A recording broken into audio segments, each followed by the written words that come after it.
Hey! That's probably a bit much. That's probably a bit much. Yo! Happy Cycle Season 2. We got the patch notes for 2.0 on the bright and early 28th of September 2022. Anno Domini. Greetings, prospectors. Community team here, ready to finally dive into some juicy details of Season 2 and what tomorrow's big update brings to the Cycle Frontier. Thank you everyone for playing and providing feedback over the course of Season 1. It has been quite the ride so far, and we're hopeful that this new update will further invite our players into the depths of uncertainty, mystery, and madness that Fortuna holds. We appreciate your engagement, your patience, and your interest in our game, and we hope that the depths of Tharis Island will make you feel as immersed as we do. Over the course of Season 1, we have learned many things and squashed a lot of bugs. Players have made faithful allies, fearsome foes, and shared hilarious clips. They've been chased out of the jungle by marauders and experienced epic adventures as they walked the soil of Fortuna 3, all while hunting for fame and fortune, with the cycle looming over Fortuna 3.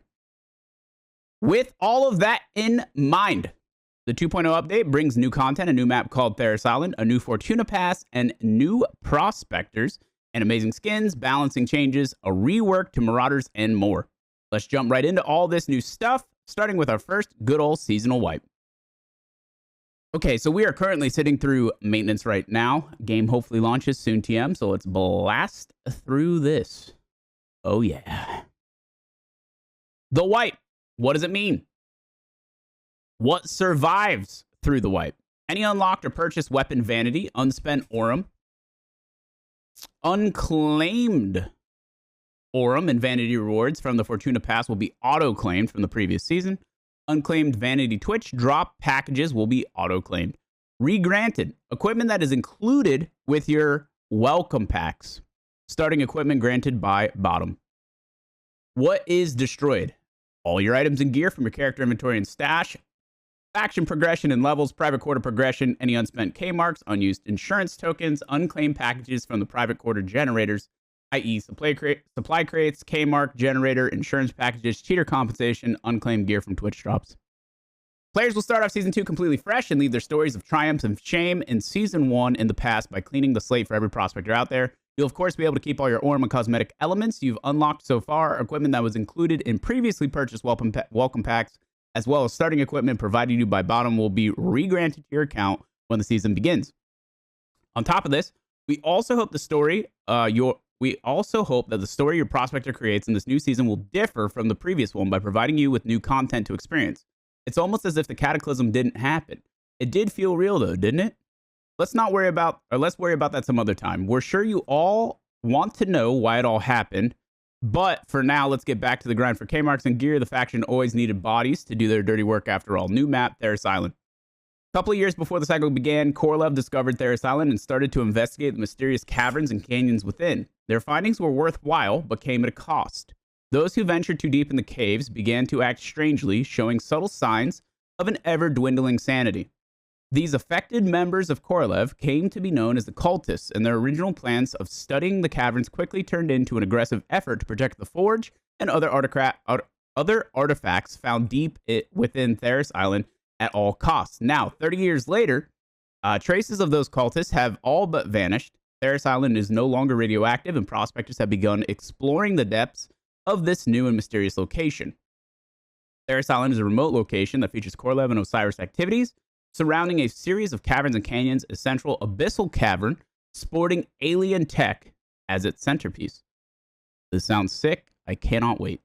Danger lurks around every corner, so only the most seasoned prospectors are permitted. Once you've gained trust of your factions, you'll be able to aim your drop pod at the few spots safe enough to land and take advantage of what bounties this place offers.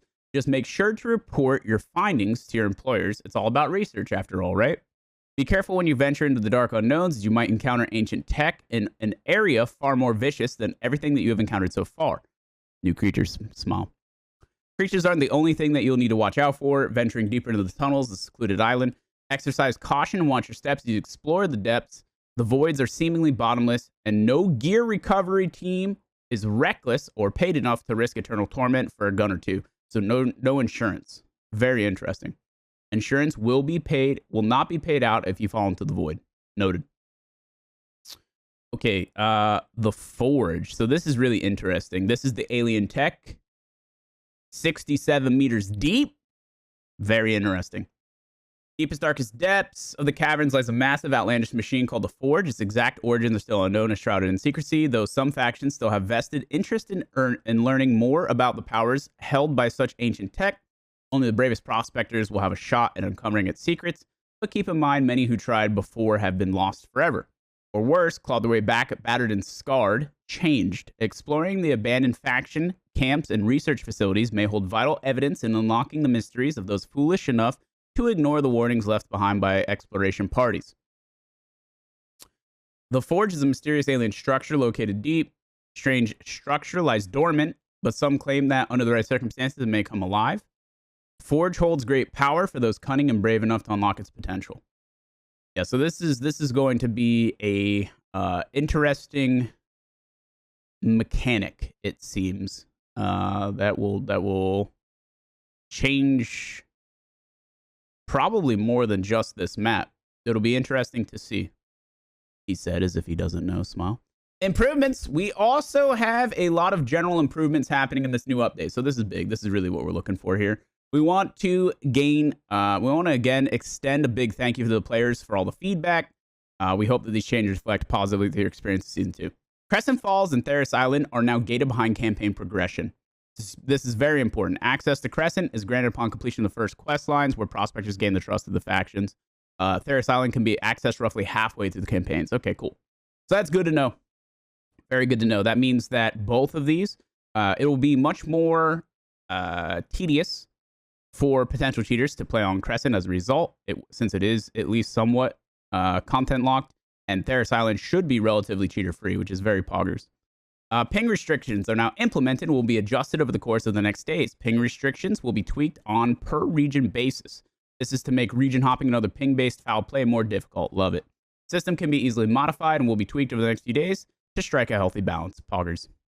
Basically, what they want to do is allow as much international play between friends as possible while preventing the more nefarious shit, right? That's the idea.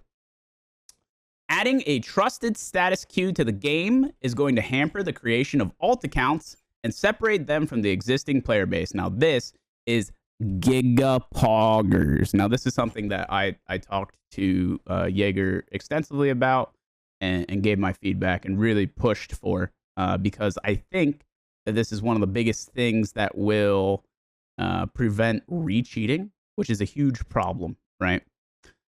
This system is the first step in deterring the process of creating alternate accounts, specifically in regards to ban dodging.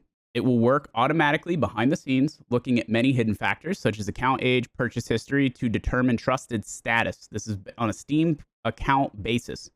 Trusted parties will get their own separate matchmaking queue with other trusted parties, and vice versa for non-trusted players. Trusted and non-trusted players can still party together, but will be placed in a non-trusted queue. Got 'em. This is something to consider too, for all you guys who think that your friend might be cheating and maybe they just don't admit it. Don't play with them, because you're going to get sucked into the dog shit queue, and then you're going to be fighting a bunch of cheaters. Just as a heads up. Also, those of you guys that are casually cheating because you decided that if you can't beat them, join them, now's the time to stop, because it will be very difficult to circumvent this. Very difficult. You will lose. In the words of the wise train wrecks, you will lose. Okay? You will be down millions. The concept is that there is now truly a consequence to cheating. The minute that you get caught, and you will get caught eventually, 100%. The reason that it felt like people weren't getting caught before is because they could just create a new Steam account and run it back. Now you're in the dog shit queue. As soon as you do that, you're in the dog shit queue. I'm losing. Do you understand? I am down millions. What that guy said. You see what I'm saying? So don't do it. You know what I mean? It's not going to be worth it, because at no point are you ever going to be able to play the game in a meaningful way again. It's a free-to-play game. Don't ruin it for yourself. You know what I mean? So just some food for thought. This is the first step in our efforts to make alt account spam more difficult. We'll be adding to this system over time with more barriers. Because I'm a thinker, man, and I'm feeding them info, all right? My mind is a steel trap, okay? And I'm trying to give them all the things that I've learned through anti-cheat mechanics that have been successful in the past for loads of different multiplayer FPS experiences. So I know a lot of things that have worked. I know a lot of things that haven't, and we're gonna make this new system a steel trap in and of itself. So improvements to our anti-cheats internal detection methods to automatically ban cheaters. The backend improvements to the game to make the actual development of cheats more difficult. The ability to reconnect after losing your connection or crashing has been added to the game. Huge. Reconnect feature is absolutely massive. Super, super cool. Obviously, this was something that was overlooked in the beginning. The fact that they've been able to add it to the game so quickly is sick.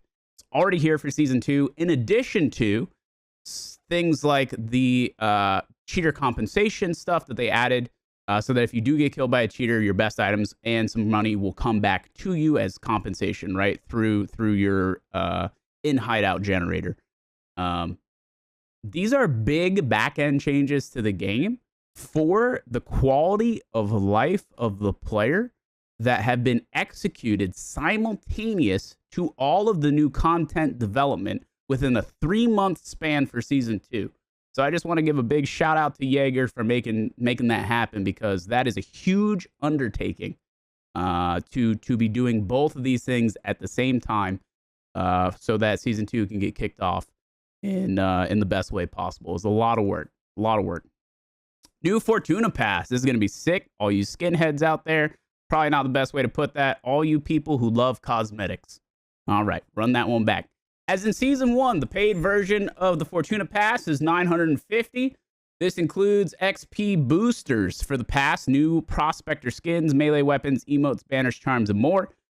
The two amazing new prospectors available in Season 2 are the Cultist and the Explorer. We also revisited some of the item distribution in the past to make progression through the levels more rewarding.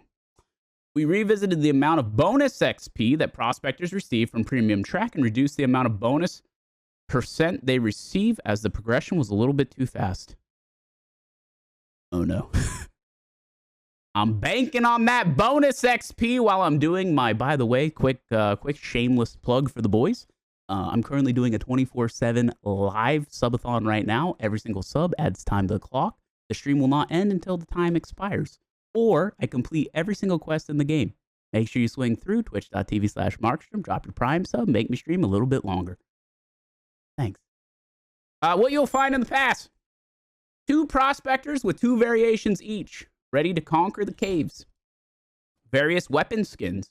Ooh, some of these look dope. Supply crates, right? Okay. Aurum salvage tokens, XP boost, Abyss alloy to support your journey on Tharis. I'm gonna butcher that forever. Many different cosmetics to help you express your unique style. We got a little hang dangle right there. I like that. Okay. I want more pod skins. This looks like a little MSTV green juicer. I like that. This includes 2 amazing pieces on the free track. Oh, those are cool. Ooh, I like that. This is like, this is an owl, but it's very Ocarina of Time. Definitely inspired here. Pretty neat. Oh, these are sprays. Primetime offer. Get ready for the limelight after countless requests calling for her grand return. Primetime is back with her dazzling outfit and selection of expressive headgear. She'll be available for the whole duration of the Season 2. Just check out the bundles. Primetime prospector with variations. Primetime entertainer Ira Fortuna. Party time prestige. More than 70 combinations of headgear and masks. Yeah, I really like all the combos. The more combos they can add to cosmetics, the better that each prospector is going to look, and the more unique they'll end up looking. Yeah, these are really cool. They look swag. Gear, armors, and shields. Increased armor and pen values for exotics, legendaries. Attack and restoration of all tiers will now match the armor values of the base versions. Rare resto, crafting recipe has changed. Rare tack shield crafting recipe changed. Increase in rattler skins and pale ivy blossoms. Interesting. PDW has an increase in damage. I like that. Thank God. I think that was really bad last swipe at the beginning. C32, increased cost. Probably also really good. 10k for that. Manti, projectile speed. Increased projectile speed. This feels a little sus. I don't know who's balancing these guns, but this, I'm going to have to see how that feels, because that shit was already kind of broken. KM9 Scrapper, good. Damage increase, good. Maelstrom, reduced spread, good. This thing was really bad. Any buff is good. ICA Guarantee, reduced horizontal recoil by 25%. Probably necessary. Phasic Lancer, reduced projectile speed. Love that. Increased refire time. So this was my suggestion for balancing the Phasic Lancer, was increasing the time between shots. So increasing the refire time basically allows someone to hopefully try and start moving before they catch the full second burst, because this would allow you to three burst, and somebody was dead. So if you increase the time between the two, at least they have some sort of semblance of response, right? So I'm hoping that this makes this gun feel a lot less OP. Flechette, projectile speed increase, good. Okay, I like that. Gorgon, increased shot per burst from 11 to 15. I think this is necessary. This gun was pretty much nerfed into the ground. I'm excited to try it again. Advocate, damage reduction. I think this is good. This was way too overused. Basilisk, increased projectile speed. I like that. I do think the Bazzy was super expensive. It's a very high ticket item. It needs to be strong. Comrade, projectile speed, collision size reduced by 75%. Probably necessary. I think a lot more people are going to get Leggies this time around, and I feel like the Comrade was basically just cheating. Might as well be cheating. Grenades, light grenade, new stats, new pen, and radial damage. Okay. Standard grenade, new stats, pen, and radial damage. Assault grenade, 30 pen, 81 radial damage. So there's light, standard, and assault grenades. 3 different ones. Interesting. We'll see how they get unlocked. We'll see what their cost is, and then we'll see their efficacy in game, and then we'll make a judgment call from there. Can't buy gas grenades in the shop anymore. Gas grenade optional quest line now unlocks the possibility to craft them, and it is more pricey.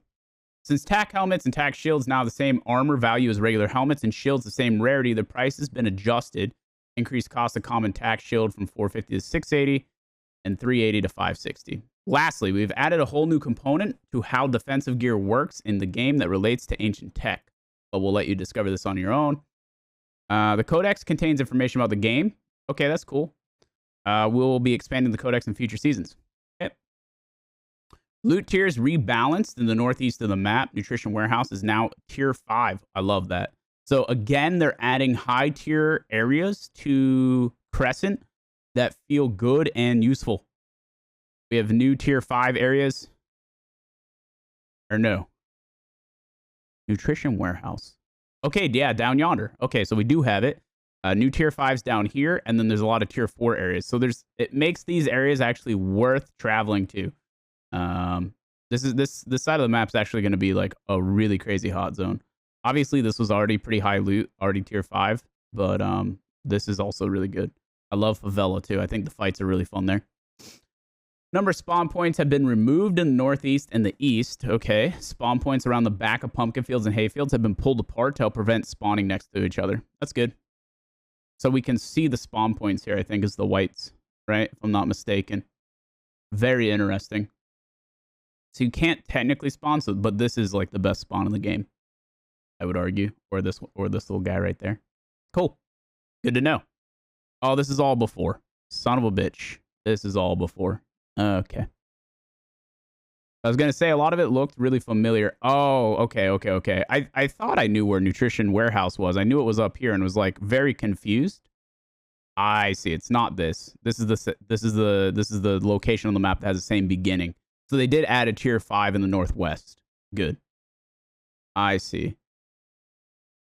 Gonna say that wasn't very split because I remember these two spawns were horrifying next to each other. So they really did spread them out. Holy shit. Okay, that's huge changes. That's huge changes. Sorry, I'm blasting because I want to get in game, boys. These are a little sus, but that's good. I still think it's a good change overall. Because if you do have the disability of spawning on the edge, at least you're not on top of someone. If you spawn inwards, then it's more likely to stack, and that's okay. Evac locations. Okay, so what's the difference in the loot table? All this is exactly the same. The big difference is it looks like there are more tier 4 loot locations in specific houses all the way through. So it doesn't feel like you're just hopping from one main point to another. And we have tier 5 loot in the northwest. Anything different for this side of the map? No. Okay. Let's talk about the Marauder. Increased weak spot damage multiplier from 5 to 10. Whoa. First stagger threshold, 10% damage within 1 second and 30% damage 1.5. Increased second stagger threshold from 20 within 1 second to 50 within 1.5. Okay, so second stagger is harder, but it seems like the damage itself is easier to deal. Changed its out of combat behavior. It will move around more within its roaming radius, so it may be harder to farm them. Puddle attack is reworked. Puddle stays on the ground for 30 seconds instead of 10 minutes, thank God. But it's twice as damaging. That's Monka. That's Monka. The trajectory of the projectile was slightly revised to make it less likely to hit ceilings and caves. All this bowling training has paid off. Increased frequency of use while out of melee range, resulting in more puddle throws between spitting attacks. Still gross, though. Okay. That's kind of scary, but okay. New melee attack added a quick swipe. Oh, no. That does not expose the Marauder's weak point. So this is going to force you to have to use meds every single time you fight a Marauder, probably. Melee pattern now alternates between that new quick attack and what needs to be dodged. Hopefully there's at least a tell. If there's a tell, if you take damage for no point, like for no reason, without it being avoidable, that's going to feel bad. I think that's going to feel bad, and people are not going to like that. We'll see. Improved animations of local fauna, except for ticks. No one likes those annoying pests. Improved canopies for trees. Crates and containers have been reworked to improve performance and quality. Improved broken tree trunks to give better feeling. Okay. Campaigns. Faction campaigns got tweaked and adjusted. My man Roomblay. Quest lines have been changed and expanded with a total of 48 new missions.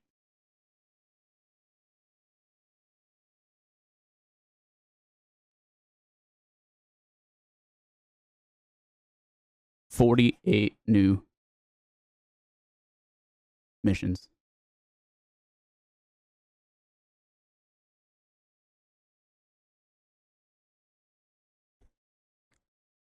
I really got to get in game. I really got to get in game. Son of a... Changed and adjusted the durability of key cards. Good thing those don't break so easily in the real world. Okay. Interesting. It looks like most key card uses got increased. Oh, some got decreased. So basically just rebalanced altogether. Okay. Had a lot of new loot points, natural resources, mineral nodes, good. Varied NPC voice lines, cool. Frequency of distant lightning strikes, cool. Increased overall stash size on the station by 5 slots, nice. Do even lift? Maybe you should. Increased weight of scripts and old currency. Old currency actually has weight now. Scripts now 0.1. So you can't keep scripts in your ass anymore. Okay. Light, standard, and assault grenades can now be found in daily crates. Addition to refining nickel on station is now possible to upgrade Titan ore and Veltasite to all qualities while crafting. I love that. I love that. Veltasite still can't be upgraded to hearts. So hearts you still have to farm for, but all the very tedious Velt quests, that's big change. Player quarter upgrades of higher levels now require some of the new Tharis Island materials. Change weight, stack size for meteor cores and some legendary items. That's good. So some things have been increased and some things have been decreased. Heads have decreased stack size. Core and Velt heart have increased. Heavy Strider head, mature Rattler head. Yeah, all the heads have been decreased. Okay. Adjusted and polished several first-person animations for weapons. Adjusted and polished a lot of third-person animations. Added new sounds for meteors and adapted the sound pattern in order: sonic boom, then flying, then pre-impact, then impact. Cool. Look forward to hearing that. Made improvements on several game sounds. Added some new sounds to Marauders. Birds will now fly away before the storm starts. Silent burns means that you're going to have a bad time. Pebbles are no longer considered a sound trap, but are surface for footsteps now. Good. Yeah, the sound trap mechanic felt really awkward and not good. Sound traps like bushes and glass shards are only trigger sounds after certain thresholds of movement. No longer by 1 pixel mouse movements. Good. Increased uplink activity radius. Good. Depth recap screen will show additional information, including helmets and shields. Love hearing that. Added a sorting option in the selling menu. Stack sizes now show properly on any purchasable stacks of items in crafting stations and faction shops. General anti-cheat fixes. DirectX 12 got disabled for Epic Games Store players as it could cause issues. Too many bugs to list. And there are a bunch of known issues that I'm sure are being worked on. More info coming on the 29th in the form of a live stream. You will be able to tune in on Twitch, YouTube, and our game Steam store page. Keep an eye out on Twitter for the exact start time and additional info. We heard that there are a lot of cool things that are being raffled out during the stream. Cool. Awesome. That's all for now, prospectors. Thank you for helping create a wonderful first season of the Cycle Frontier and hopefully many more seasons. Yo, that is an insane amount of changes. That is a lot of juice. Like I said, a lot of quality of life on top of a lot of content. The fact that this is a 3-month development cycle is actually kind of blowing my mind right now. I'm really stoked to jump in. I hope that you come join me for our subathon that is going on for Cycle Season 2. We are live here on twitch.tv/markstrom 24/7. No matter what time of the day it is for the next foreseeable future, I will be here until the time expires or we complete all the quests, including the 48 new ones. Yikes. I'll see you in there.